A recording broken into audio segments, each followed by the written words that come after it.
Jmenuji se Jana Křížková a společně s kolegy z Humancraft rozvíjíme vaše lidi a váš biznis. A to online i offline. Vítejte v podcastu Sales Café s Janou. Připravuji pro vás rozhovory se zajímavými hosty z oblasti salesu a věřím, že v nich stejně jako já najdete užitečné tipy a inspiraci pro váš biznis. Pojďme na to. Mým dnešním hostem je Petr Kreisel, komerční ředitel ve firmě L'Oréal. S Petrem se známe už řadu let a v poslední době se opět naše cesty setkaly i profesně. Takže jedno z témat, které bych s Petrem dneska ráda probrala, je rozvoj jeho sales organizace. Já totiž celkově musím říct, že na rozvoj svých lidí v L'Oréal dávají velký důraz, což mě samozřejmě těší. No a taky mě bude moc zajímat, jak Petr aktuálně vnímá biznisovou situaci, jak jdou roční jednání s retailery, to si myslím, že může být jako docela dobrý se dozvědět, jaké výzvy na něj a na firmu L'Oréal teď čekají. Takže Petře, vítej a moc krát děkuji, že jsi přijal pozvání do dnešního podcastu Sales Café s Janou. Ahoj Jani a děkuji za pozvání, potěšení je na mé straně. Skvělé, tak jo, pojďme se do toho rovnou pustit. No a tak já se rovnou zeptám, jak se firmě daří. Samozřejmě současná společenská, politická, ekonomická situace se projevuje u všech firem, u všech soukromých osob, jednotlivých lidí. My nejsme výjimkou a na druhou stranu musím říct, že co se týká prodejů jako takových, tak my v tuhletu chvíli jsme na tom velmi dobře. Beauty trh, to znamená kategorie, které my prodáváme, kosmetický trh, retailový, mass marketový, roste a můžu s hrdostí říct, že naše značky jsou ty, které tento růst drivují a v podstatě posledních 6 měsíců máme poměrně neobvyklou situaci, kdy ve všech kategoriích, které sledujeme v Nielsenu, v každé jednotlivé kategorii v obou dvou zemí, jak v České, tak v Slovenské republice, rosteme rychleji než trh a roste náš market share. Jo, no tak to gratuluju. Takže chci říct, že se nezačíná nějak projevovat ta krize všudy přítomná, o který nás média informují a nevidíte třeba to, že by ženy chtěly šetřit na své kráse. Jak jsem říkal, ta ekonomická situace se samozřejmě projevuje, my ji cítíme, momentálně ji cítíme primárně na té straně nákladové, kdy náklady na výrobu, skladování, logistiku a tak dále se zvyšují. My to musíme promítat do nákupních cen a samozřejmě to vyvolává určité pnutí mezi námi, našimi odběrateli. Co se týká ale toho trhu, tak jak jsem říkal, ten trh reaguje, beauty trh reaguje na krizi trošičku jiným způsobem než ostatní obory nebo kategorie. A je to v tom, že ženy nebo obecně lidé samozřejmě v krizi, kdy mají méně peněz, tak odkládají nákupy důležitých věcí, možná méně investují do bydlení, nekoupí si nové auto. A ženy obecně potom odkládají i věci nebo nákupy, které jim dělají radost, nekoupí si novou kabelku, nekoupí si nové boty nebo ne tolik botů, ne tolik šatů, ale jedna věc, která jim zůstává, kterou si vždycky chtějí dopřát a kterou si chtějí udělat dobrý pocit, tak je právě kosmetika, jsou to naše výrobky. Toto není z mé hlavy, je to efekt, který je popsaný a je doložený i daty z předchozích krizí, říká se mu lipstick efekt. A my na něho trošičku spoléháme a proto i třeba pro příští rok naše plány jsou velmi ambiciozní. Wow, no tak to držím palce a já jsem další důkaz jako i empirický, že rozhodně zatím jako na rtěnkách a řesenkách nešetřím. Tak, děkujeme. Já se tam máte docela široký záběr sortimentu, vlastně od dekorativky přes šampony až třeba po barvy na vlasy. Spousta značek, spousta cenových úrovní, různé cílovky. Jaký má L'Oréal vlastně svůj go-to-market model? Jak vlastně servisujete ten trh? Když se budu bavit čistě o naší mass-marketové divizi, protože L'Oréal těch divizí má více a ten beauty trh má, řekněme, dobře pokrytý ze všech různých stran, divize aktivní kosmetiky, divize luxusní kosmetiky, divize profesionální a tak dále, tak naše mass-marketová divize, jejím heslem je Democratize beauty, the best of beauty. To znamená, my chceme přinést to nejlepší, co je v oblasti krásy, co nejvíce lidem. A to odpovídá i našemu go-to-market modelu, který samozřejmě kopíruje to, co L'Oréal dělá globálně. Takže my se primárně opíráme o naše silné značky, o velmi silný marketing, kde pokrýváme v podstatě všechny touchpointy, které je možné pokrývat přes televizi, samozřejmě digitální média. Velice silní jsme na sociálních médiích. Myslím si, že můžu říct, že v podstatě králujeme TikToku, který velmi, velmi intenzivně využíváme. Out of home média, opravdu ten rejstřík, který využíváme v marketingu, je velice široký a je to něco, co nám jako salesu nesmírně usnadňuje naši roli. To postavení značek na trhu a to, že investujeme do marketingu, se například velmi dobře projevilo v období covidu, kdy jsme viděli, že někteří třeba naši konkurenti omezili marketing v době, kdy sellout zkrátka byl omezený díky různým restrikcím, které panovaly. My jsme to neudělali, zároveň jsme neodkládali launchování novinek, inovací a podobně. Bylo to v tom období samozřejmě složitější, protože v covidu došlo k narušení třeba některých subdodavatelských řetězců, bojovali jsme s dostatkem zboží, se service level a tak dále, ale i naši zákazníci, naši klienti si myslím, že nakonec to kvitovali velmi pozitivně, protože přes ty všechny problémy, se kterými jsme se museli potýkat, tak jsme i v té době a dneska si myslím, že právě sklízíme to ovoce, ten trh opravdu drivovali a děláme to i nadále. My jsme teď nedávno měli prezentaci s jedním z našich klientů, kde jsme ukazovali plány na příští rok a purchasing director tady tohoto řetězce mi potom v krátké přestávce říkal, no vidím, že vy tady v tomhletom jste totálně na špici. Mnozí vaši konkurenti v podstatě říkají, že ani nevědí, co budou příští rok přesně dělat, nebo ty plány jsou velmi nejasné. Ta spousta novinek, ta spousta inovací, které my připravujeme na příští rok, je úžasná a nezastavuje se to, naopak. My ještě přiléváme ten pověstný olej do ohně a očekáváme opravdu velký růst. Toto je náš go-to-market model. Mm-hmm. Tak vy jste samozřejmě jako pro mě aspoň, a myslím, že to i tykom potvrzuješ, jako lídři i v takovém tom inovativním přístupu, že mi přijde, že přinášíte na trh i spoustu inovací, což je vždycky těžký, že jo, jako je těžký přinést inovaci, mnohem jednodušší, řekněme, to potom následovat, reagovat na vás, ale to je vždycky úděl té jedničky. No, ale tak to je báječný, že máte spoustu plánů do budoucna. Já mám 2 otázky, tykom z toho, co jsi zmiňoval. Ty jsi zmínil, že máte takzvaný marketing out of home, jenom zkus popsat, co to znamená. Tak jsou to klasické, řekněme, ne přímo billboardy, ale city lighty. Jasně, na zastávkách na třeba. Zastávkách například. Využíváme třeba výkladní skříně i našich obchodních partnerů dlouhodobě. Jo, super, tak jenom tohle jsem si říkala, že by možná bylo fajn vysvětlit a potom teď trošičku píchnu do vosího hnízda, možná, nevím. A to je, ty jsi zmínil, že v době covidu byl trošku problém jako se subdodavateli a já tady často slýchávám, že obecně teď problém jako s dodávkami, že není úplně dostatek zboží, takže i když třeba i poptávka by byla, tak ale třeba trošku ta výroba má problémy. Jak jste na tom vy v L'Oréalu? Jako jste v pohodě, nebo se na to nemám radši ptát? Tak vzhledem k tomu, že to naše portfolio je velice široké, máme spoustu kategorií, máme spoustu produktů, těch SKU jsou tisíce, tak samozřejmě je to komplikované, je to velmi komplexní. Myslím si, že to, co platilo v covidu, a to jsem zmínil, nějaké subdodavatelské vztahy, řetězce a tak dále, tak to se normalizovalo a funguje už velmi dobře. Vidíme to i na tom, jak jsme schopni pokrývat tu poptávku, ale stále tam jsou nějaké problémy a řekl bych, že dneska více souvisí s tím, jak moc jsme schopni kvalitně predikovat ten trh, jak se bude vyvíjet, protože bavili jsme se tady o krizi, bavili jsme se o tom, že ta krize znamená nějaké jako omezení finančních prostředků lidí, spotřebitelů. A přestože naše plány jsou ambiciozní, tak zároveň ne vždy dokážeme přesně predikovat tu poptávku, jaká bude. Takže tohleto v tom hraje poměrně významnou roli taky. Jasně.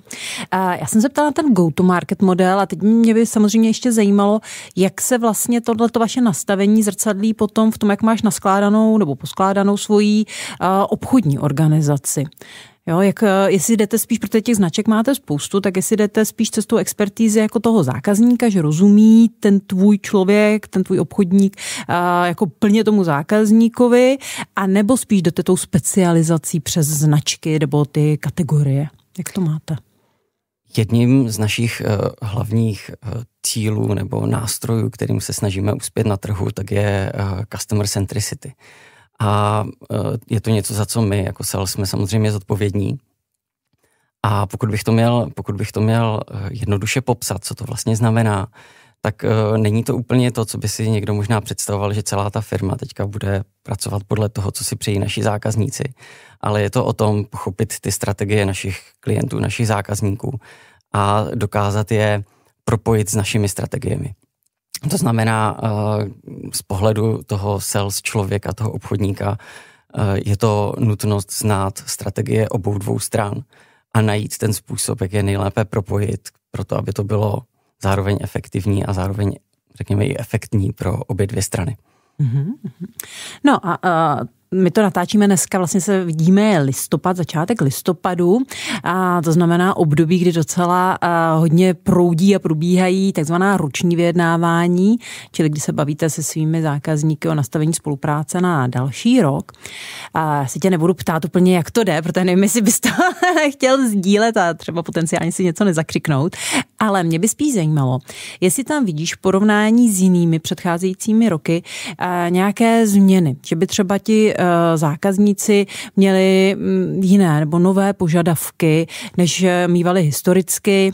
Já třeba slýchám, proto jsem se i třeba ptala na ty potenciální nedodávky, že je velký tlak z retailu zavádět sankce na jako dodavatelům za nedodané zboží. Vidíš ty nějaký změny oproti loňským rokům, nebo bys řekl, že ta roční vyjednávání jsou, řekněme, principiálně o tom stejném? To, jak ta roční vyjednávání probíhají, a většina z nich teď teprve je na nějakém počátku, takže teďka nedokážu říct úplně, jestli se vyvíjí stejným způsobem jako v minulých letech, ale řekl bych, že ten základní princip je velmi podobný samozřejmě, s tím, že se do toho promítá to, o čem jsme se bavili na začátku, ten růst nákladů, to slyšíme od většiny nebo prakticky od všech našich zákazníků, a toto samozřejmě vytváří nějaké větší pnutí mezi námi. Za mě je to hodně o nějaké matematice, o číslech, dokázat si dobře spočítat veškeré dopady kroků, které i třeba jsme realizovali v tomto roce. Já jsem zmínil, že my naše náklady promítáme do prodejních cen a v podstatě říkáme, a je to jedna z našich velkých jako strategií v tomto i pro příští roky, je valorizace, která neznamená samozřejmě jenom zvyšování cen, je to optimalizace promocí, je to správná práce s mixem, tak, aby ten mix a ten obchod byl profitabilní jak pro nás, tak pro našeho klienta. To je znova ta customer centricity, to propojení zájmu obou dvou stran. A spousta těch kroků, které my v rámci té valorizace děláme, tak má velmi pozitivní dopad i na ekonomiku našich klientů. Ne vždy si to uvědomují, takže my se snažíme s nimi si to vysvětlovat a vidět ty pozitivní dopady a promítat je i do těch výročních jednání, respektive výroční jednání by nemělo být jenom vyjednávání o tom, jak změníme podmínky, ale primárně o tom podívat se, jak naše spolupráce funguje a podívat se, jestli může fungovat lépe. Dobře. A možná se ještě zeptám, protože v době online jsem hodně s dodavateli řešila, že se muselo přejít na vyjednávání v online podobě. Zůstalo vám nějaká forma onlineu i v aktuální době, nebo už jste to plně vrátili zase, že se scházíte tváří v tvář? V komunikaci se zákazníky my preferujeme určitě face-to-face komunikaci a je to naprosto oboustranné. V podstatě ta možnost nějakých online meetingů tam zůstává, ale je velmi omezená. Samozřejmě můžou to být spíše některé, řekněme, operativní cally, které trvají krátce, jsou to věci, které jsou naprosto běžné, nejde tam o nějaké zásadnější věci, ale ten osobní kontakt, ta nonverbální komunikace, která je toho součástí a tak dále, ten vztah, který se vytváří, ať už mezi key account manažerem a nákupčím, nebo potom na dalších úrovních, tak ta je strašně důležitá. A není to o tom, že bychom ten online nějakým způsobem zatracovali. My ho velmi intenzivně využíváme především interně, ale tady v téhleté komunikaci externě s našimi klienty se shodujeme, že je lepší se setkávat. Skvělé. Já jsem v úvodu zmiňovala, že my jsme nedávno spolupracovali na dalším rozvoji tvých sales lidí. Proč říkám dalším rozvoji, protože samozřejmě jsem viděla, že tví salesáci jsou jakoby na hodně vysoký úrovni, jsou to fakt jako zkušeňáci, což bylo dáno a na jejich praxí, ale i jsem vnímala tam jakoby velkou investici ze strany L'Oréal do jejich rozvoje a vzdělávání. A my jsme se společně zaměřovali hodně na takovýto pilování vyjednávacích dovedností. A řekni mi, jak ty vnímáš, že celkově kladete důraz na rozvoj vašich lidí? Protože já to jakoby vnímám z té externí pozice, a jak to vidíš ty? Protože už samozřejmě prošel se i různýma firmama, takže můžeš porovnávat. Vím, že ty jsi takový nadšenec rozvoje, tak jak to vidíš? Přijde ti to jako, že je to dostatečné, nebo tam vidíš příležitosti a vůbec jak je pro tebe ten rozvoj tvých lidí důležitý? Nestačila by jim jenom ta praxe a není už dost toho vzdělávání? A ty víš, co chci slyšet. Příležitosti jsou vždycky. To je samozřejmě jasné a já bych tu otázku možná trošku rozšířil. Není to jenom o rozvoji těch jednotlivých lidí, pro mě je to primárně o rozvoji té organizace jako takové. A ty se ptala na to, jakým způsobem vlastně ta organizace salesová je strukturovaná, jak k tomu přistupujeme. Já můžu říct, že vlastně ta struktura té organizace z mého pohledu je teď na úžasné úrovni, primárně z toho důvodu, jaký tam je vlastně mix lidí. Dnes je velmi oblíbené slovo diversity, a často se to zužuje na gender diversity nebo nějaké věci, které jsou na první pohled velmi zřejmé. Pro mě diversity je daleko širší pojem. A tady v tomhletom případě je to například nějaká kombinace lidí, kteří mají velké zkušenosti. Máme spoustu lidí, kteří jsou v L'Oréalu dlouhou dobu, znají výborně tu organizaci, znají historii, a jsou, tak jak jsi říkala, profesionálně na velice vysoké úrovni. A já si těch lidí nesmírně vážím, oni vlastně tvoří tu základní kostru té organizace. A potom tam samozřejmě máme lidi, kteří jsou mladší, kteří mají velký potenciál růstu a kteří mají možnost se rozvíjet a mají před sebou velkou budoucnost. A mít tady tu správnou kombinaci a samozřejmě nejsou to jenom tady ty dva póly, jsou tam i mezi tím ti lidé, kteří jsou někde na půl té cesty. A jsou to ty budoucí hvězdy, ti budoucí lídři té organizace, tak to je strašně důležité mít tohleto ve správném poměru a myslím si, že momentálně se nám to dobře daří. Ta organizace je v tomhletom ohledu zdravá, je velmi silná a ten rozvoj musí být, abych se dostal užej k té tvé otázce, tak ten rozvoj musí být potom šitý na míru právě tady těm lidem, těm skupinám, tak jak oni to mají. Není úplně jednoduché nějakým způsobem oslovit ty lidi, kteří jsou v té praxi 15, 20 i více let. Těch tréninků a školení prošly velké množství, mají obrovskou praxi, takže najít pro ně něco, co oni budou vnímat a bude je motivovat k dalšímu rozvoji, není úplně vždycky jednoduché, ale myslím, že se nám to momentálně daří. Relativně jednodušší se to může zdát u těch mladších lidí, ale tam je to zase o tom, jak designovat to vzdělávání tak, aby oni to vnímali jako to, co jim přináší ten největší užitek a zároveň to, co reálně přináší ten největší užitek pro tu firmu. A to si myslím, že se nám taky daří. Ti mladší lidé samozřejmě se rozvíjet chtějí a dokonce bych řekl, jsou velmi otevření tomu naslouchat, co je pro ně dobré.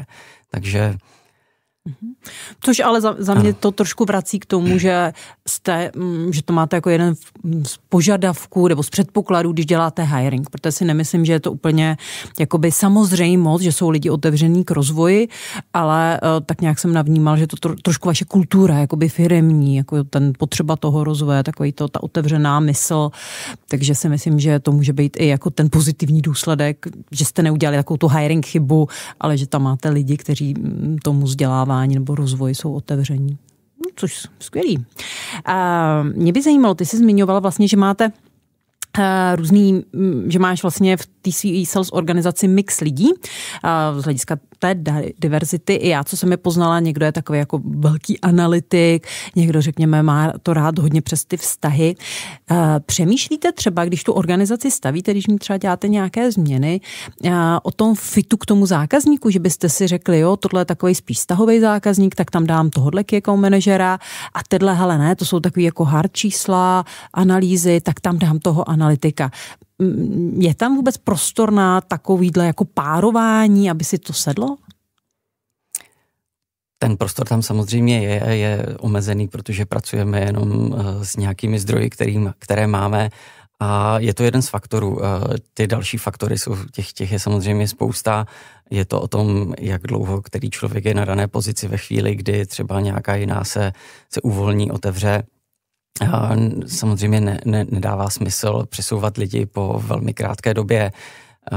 Není to dobré ani pro ně, ani pro ten biznis. Je potřeba zohlednit jejich zkušenosti, je potřeba zohlednit to, co oni vlastně chtějí.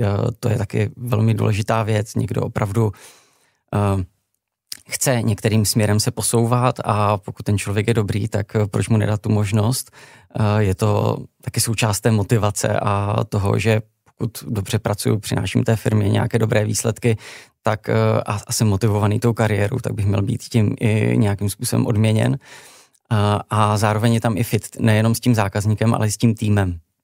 Pokud v nějakém týmu máme lidi, kteří jsou třeba více zaměření marketingově, tak je dobrý tam přidat člověka, který je takový ten core biznisový, na ty čísla, na práci s klientem, aby ten mix vlastně v rámci toho týmu poskytoval ten nejlepší servis našim klientům. Mm-hmm. A to mě vlastně teďko napadá, protože znám různé přístupy v rámci těch sales organizací. Někdo preferuje, že nechává ty key account manažery vlastně, řekněme, dlouho, třeba klidně i 10 let a více na jedné pozici péče o toho zákazníka, nemění mu to. Někdo, vys třeba Procter, naopak zase preferoval po, 3 letech to prorotovat, zase svěží vítr, trošku nový nápady. Jakou cestou jde L'Oréal? Jak na to nahlížíš ty? Jak ty si to tam stanovuješ nebo preferuješ? Jakou cestu preferuješ? Tak? Já tady možná začnu zase trošku více ze široka. Jo, v pohodě, pojď. Mně v L'Oréalu se strašně líbí jedna věc, jeden koncept, a ten je definovaný takovým pár slovy, a je to freedom within the frame. Mm-hmm. A v podstatě to říká, že každý v L'Oréalu má samozřejmě nějaké zodpovědnosti, má nějaký ten frame, který říká to, co by měl dělat, ale zároveň má tu svobodu naplňovat to tím způsobem, který on považuje za nejlepší. A tohle je naprosto úžasný koncept z mého pohledu. A teď se omlouvám, možná trošičku odbočím, ale je to výborné třeba pro lidi, kteří přicházejí z jiných firem, jsou seniorní, a já musím říct, že třeba mám zkušenost z toho, kdy jsem se už cítil třeba hodně svázaný právě tím, že jsem byl ve firmě, která fungovala skvěle, měla velmi skvěle definované procesy a všechno, jak se má dělat, ale přinášet nějaké změny bylo poměrně hodně obtížné. A ta svoboda tam trošku chyběla. Takže pro seniornější lidi, kteří se chtějí více realizovat své myšlenky, promítnout je do toho, co dělají, tak je to výborné. Naopak to může být trošku problematické pro lidi, kteří přicházejí úplně nově, jsou juniorní. A vlastně ta firma, ne, že by samozřejmě neměla onboardingový plán, a ta pomoc tam samozřejmě je, ale do určité míry je to, že ten člověk opravdu v té vodě se musí naučit plavat i sám. A řekl mi Tomáš Hruška, bývalý country manager v L'Orealu, když jsme se o tom bavili. Ano, ale je to určité síto toho, že pokud ti lidé mají opravdu silný leadership a umí dobře si vytvářet networking, vytvářet si vztahy v rámci té firmy, tak se samozřejmě v té firmě chytnou a jsou schopní to naplňovat. Pokud ne, tak zkrátka tady nezůstanou a v podstatě možná to ani nejsou lidé, kteří by tady zůstat měli. Takže je to možná trošku drsné, ale je to tak. A vrátím se k té tvé otázce, protože ono to s tím souvisí.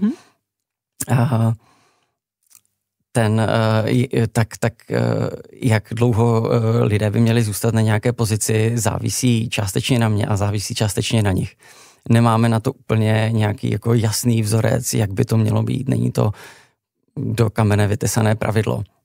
A já tady v tom samozřejmě cítím potřebu toho vždycky ty lidi posunout někam dál, posunout někam jinam, protože přece jenom opravdu jako 10 let, tam se určitě shodneme, je opravdu hodně. Zároveň ale velmi rád do toho rozhodování právě promítám ty potřeby a touhy těch lidí. Takže pokud někdo teoreticky by na nějakém místě byl opravdu velmi, velmi spokojený, tak nemám problém s tím ho na tom místě nechat delší dobu, pokud to bude opravdu dobře fungovat. Naopak, pokud někdo se chce posouvat rychleji a zároveň celý ten jeho plán dlouhodobý je nějak nastavený a dává to smysl, tak samozřejmě zase nebavíme se o nějakém extrému, třeba půl roku nebo roku, ale rok a půl, 2 roky jsou nějaké minimum a pokud ten člověk opravdu se velmi rychle rozvíjí, tak samozřejmě se může posouvat i rychleji. Skvělé, děkuju. A když se vrátíme zpátky jakoby k biznesu, myslím teď jakoby k tomu trhu a to, tak co jsou nějaké vaše největší výzvy, které teď aktuálně máte před sebou, krom ročních jednání?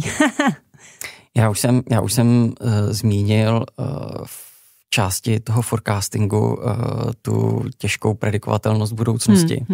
A řekl bych, že obecně my už delší dobu se bavíme o tom, že žijeme v nějakém VUCA světě a v době, kdy přišel covid, tak jsme si to uvědomili ještě daleko více. Tohle to už bylo téma dříve. Covid do toho přinesl ještě další jako naprosto nečekané faktory. Nyní válka na Ukrajině a další dopady, které to má na celou společnost a ekonomiku, tak jsou obrovské a jsou to změny, se kterými se musíme vyrovnávat a které přicházejí vlastně jako ještě další vrstva navíc nad to, co jsme se předtím bavili o tom VUCA světě. A tohle to si myslím, že je ta největší výzva obecně. My se chystáme na to, že budeme měnit některé zásadní systémy třeba v rámci firmy. Je to projekt, který L'Oreal realizuje globálně přes celý svět, takže není to něco, co bychom si lokálně vymysleli, ale je to potřeba udělat, je to prostě nějaký vývoj, jak těch systémů, tak procesů. Ta změna těch systémů sebou nese i možnost updateovat a vylepšit, optimalizovat ty procesy, což přináší další komplexitu do všech těch změn, které jsem zmiňoval. Takže myslím si, že tohle je pro všechny lidi extrémně náročné. Zatím musím říct, že jsem až překvapený, jak neuvěřitelně se s tím dokážeme popasovat, jak každý jednotlivý člověk vlastně to dokáže zvládat v L'Orealu, protože těch změn je opravdu hodně.